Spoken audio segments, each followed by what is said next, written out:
বন্ধুরা তোমরা আগে ভিডিওটা ভালো করে দেখো, তারপর আমরা এর ফানি কমেন্ট পড়বো।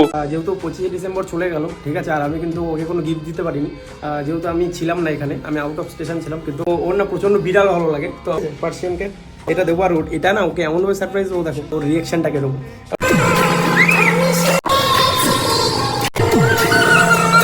तो चलिए शुरू करते हैं। দাদা বিড়ালটাও কি সেকেন্ড হ্যান্ড? দাদা সেদিন তোমায় ওই চেনটা কিনতে দেখলাম 150 টাকায়। সিটি গোল্ডের মালা পরে বেশি বড় লোকই দেখাচ্ছে। বড় লোক না না, বড় লোকস। আমার মনে একটাই প্রশ্ন, তোমার গার্লফ্রেন্ড মাস্ক পরে কেন? দাঁত উঁচু নাকি? আউট অফ স্টেট না না, আউট অফ স্টেশন। গরিবের বাপি লাহিরি। তোরা এত গিফট দিস, সব তো দেয়া শেষ হয়ে যাবে। এরপরে থাকবে শাক সবজি, আলু বেগুন পটল। ইতিহাস সাক্ষী রইলো ভাই, তোদের কমেন্ট বক্সে গালাগালি ছাড়া আর কিচ্ছু নেই।